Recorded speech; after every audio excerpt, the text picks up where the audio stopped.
Am I the a-hole for telling my son that if he doesn't want to work, he doesn't get the benefits of my labor?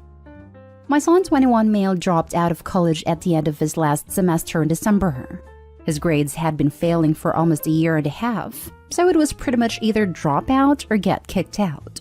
My wife and I had paid for his first 2 years completely and given him extra spending money each month so that he could concentrate on school instead of having to work. We also made him sign up with a school counselor and got him a therapist about 18 months ago because we were worried his mental health could be a contributing factor. We later found out that he had been skipping counseling and therapy sessions and skipping a lot of classes. We had a conversation about it with him, and he went on a rant about how he doesn't want to spend 40 to 50 years of his life toiling away at some job he doesn't like in order to make some boss more money. He said that work is just a social construct designed to keep the masses down, and that humans aren't designed to sit in a cubicle for 40 hours a week then die.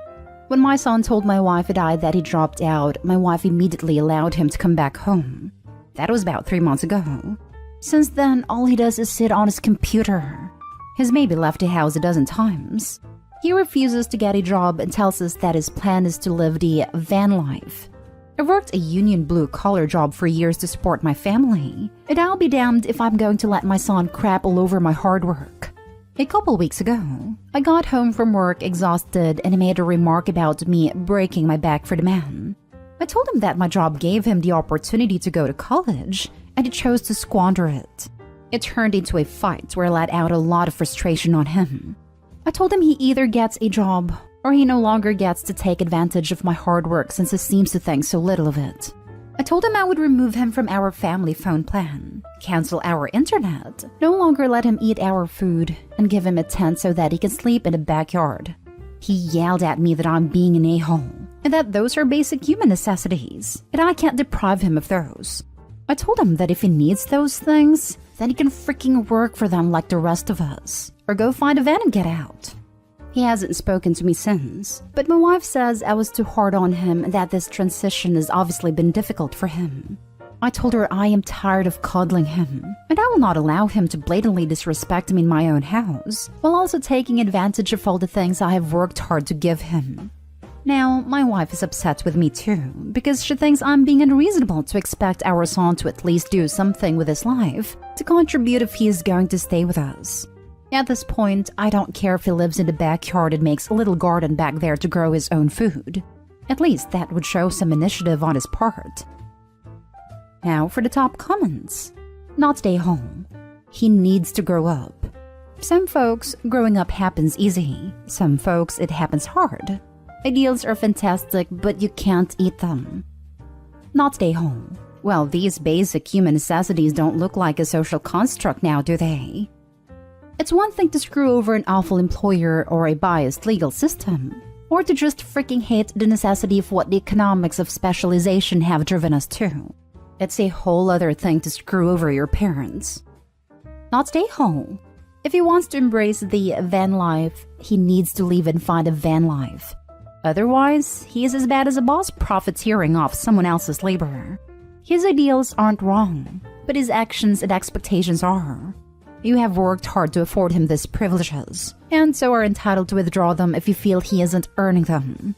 He has reached adulthood, and by your account, you've given him all. He also needs to know most van lifers work. Some of them work a lot.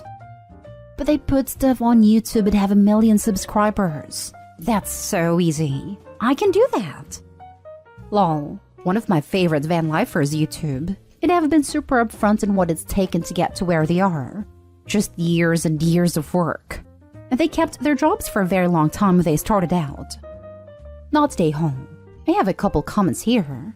Your wife is his enabler. He feels comfortable being so free from the man because he knows he has a safety net. Secondly, you can take a horse to water, but you can't make it drink. You can give him all the tools, counseling, and opportunities to go to college, but if he doesn't want to, he won't do well. Finally, life is what happens when you're busy making plans. Perhaps the best thing you can do is kick him out so that he doesn't have the luxury to be so idealistic. Maybe he will get a taste of independence and the reward of doing things for himself. Next story. Am I the a-hole for thinking my daughter shouldn't pay rent? I have been a stay-at-home mom my whole marriage. My husband pays the bills. I keep house and raise my little ones. I also do things like money management and our taxes because I have an accounting degree.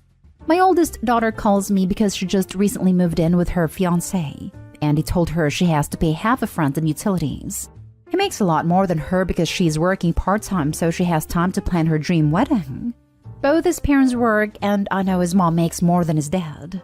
My daughter is Sarah, 24, and I was thrown back when she realized she had to split all of the bills in the marriage and pay for things like her wedding dress. It's put a damper in our wedding planning. I tried talking to her fiancé, Luke, 32, saying his family situation was unique since his mom was making more.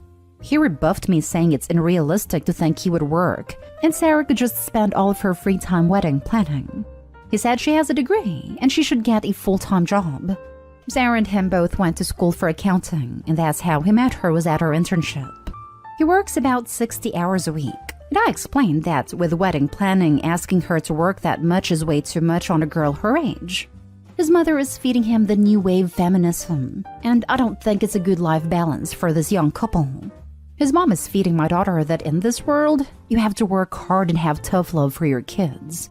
Sarah called crying because her mother-in-law yelled at her for being a gold digger, and Sarah has moved back in with her best friend. My daughter is saying I gave her bad advice and now Luke wants to call off the wedding and wants his ring back.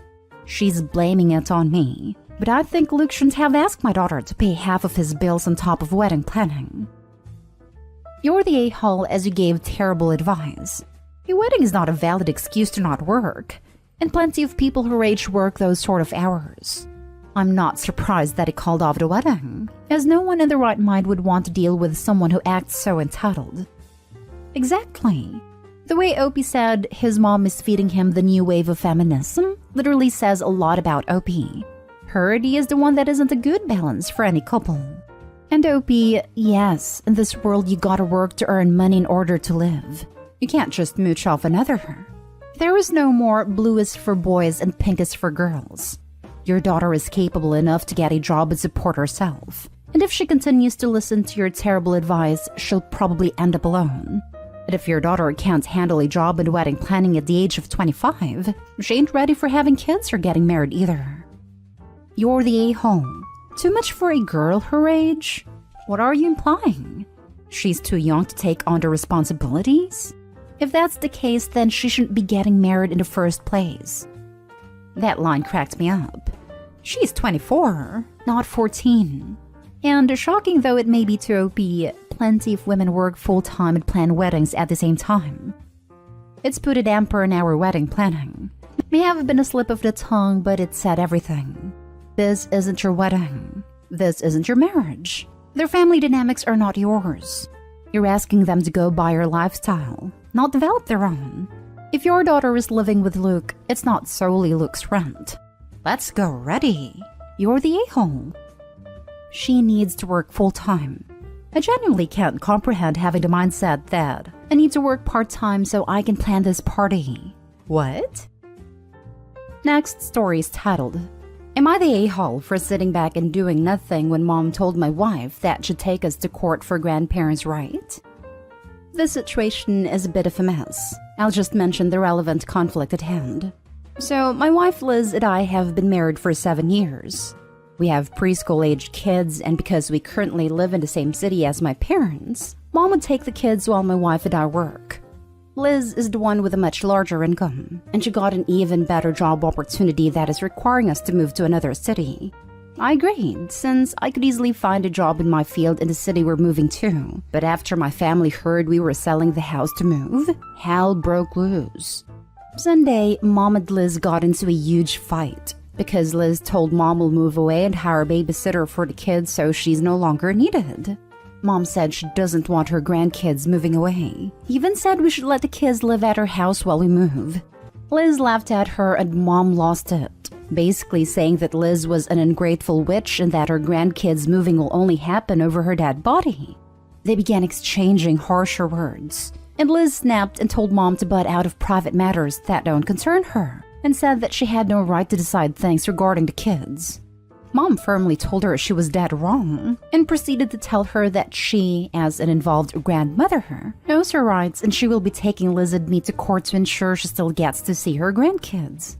Liz was in shock. She looked to the left and saw me sitting there not saying or doing anything. She told me to check my mom, but I told her she was being unfair to Mom and that Mom had to feel upset because she will no longer be able to see her grandchildren. I honestly told Liz that she was a bit selfish to not consider my mom's feelings and her crucial presence in kids' life first. Liz started arguing with me, saying she couldn't believe I didn't stand behind her and defend her after hearing Mom saying she'd get the court involved. I said Mom was upset and cannot be blamed for her reaction. Liz started yelling at me, calling me unsupportive and an enabler, then went home with the kids, insisting my family is my problem and I should handle it. Although this whole moving thing was her idea. Situation hasn't been resolved and Liz and Mom are getting more intense in their fights. I choose to stay out of it because both have valid arguments. But Liz has called me awful for not siding with her after seeing how Mom spoke to her and being okay with the fact that Mom was willing to cause us issues in court. Am I the a-hole? I get that Liz wants my support, but I feel like Mom has been punished through no fault of her own after being a loving grandmother to my kids. Now for the comments. You're the a-hole. Your mom threatened to take your family to court so she can get custody of the kids, and she wants them to live with her. That is a disproportionate reaction to being told that someone is moving. Are you okay with moving to a new city? Sounds like you are. Why would you ever let anyone threaten your wife with court for doing something incredibly beneficial for your family? Why would you let someone threaten you instead of offering to get on a plane to see you? You're the a-hole.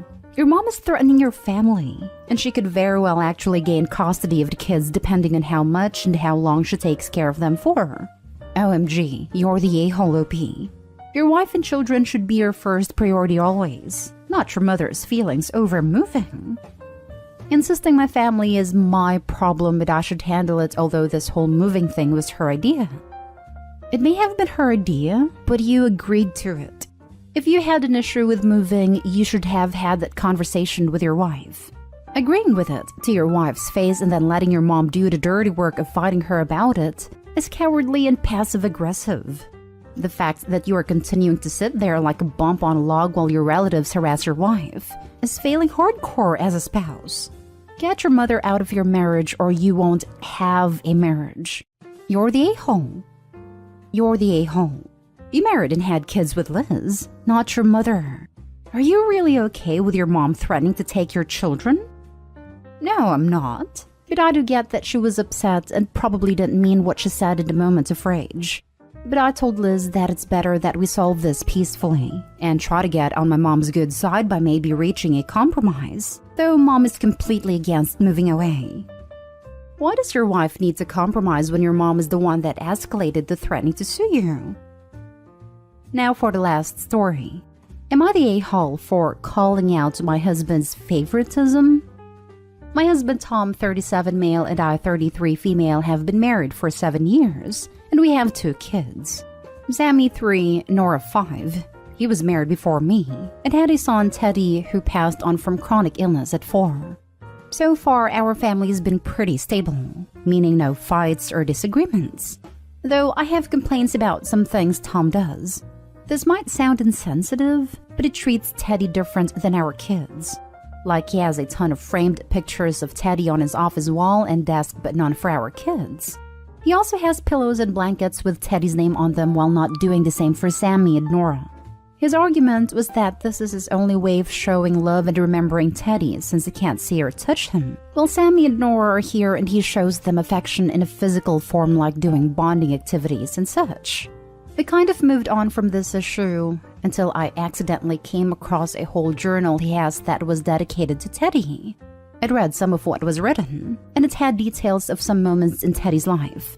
I felt sad for 2 reasons. 1, because of how much heartache Tom had experienced, and 2, the fact that he never thought of writing about his special moments with Sammy and Nora. I gently brought it up to him, and he got upset and tried to say the same thing about how he adores all 3 children, but in different ways. I said it still hurts because while Sammy and Nora are still young, what if they come across something like that when they're older? and realized that dad didn't love them as much as his eldest kid. I said this reek of favoritism. But he said we weren't even having this conversation, nor should I have called him out on his alleged favoritism after I disrespected his privacy and read his private thoughts. I argued that it is what it is, and he should start considering including the kids now and not wait till they're, God forbid, gone to show them love. He said I should be ashamed of myself for implying he doesn't love his young children and for making him guilty only because he suffered a tragedy and was finally at peace with it. I said I was sorry he felt this way, but he told me to stop talking and leave the room. I walked out and he started crying. The kids then entered the room and started comforting him. So far, we haven't been on good terms. I keep trying to stay calm and collected, but he's being cold towards me, making me feel like I'm at fault here. I want to know if I am the a-hole. You're the a-hole. What is wrong with you? Calm down. The guy lost one of his kids. That child is literally not here anymore. Pictures and a journal is his way of coping with sadness. It does not mean he loves your kids less or favors Teddy over them. Teddy is dead. Take a step back and just stop being so self-centered. Unless he ignores his other two children completely, you are so out of line and instead of being supportive, you are being a nay. So I agree that Opie is the a-hole, but I do wonder what his other two kids are gonna think when all they see is Teddy and not them in Daddy's life.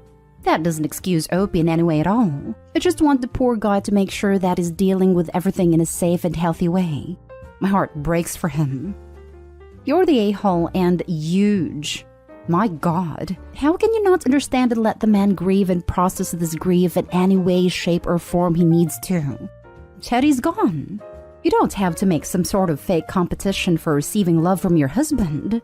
Read a book about losing a child or something so that you can help the man instead of making his trauma worse. Unfortunately, yes, it may be worth updating knowledge on grievance and jealousy OP. Also, it's likely OP is now pushing the husband away. Why would he want to be with a woman that can't properly respect his privacy and past? I would apologize, buy him something to say sorry, and change how you are acting.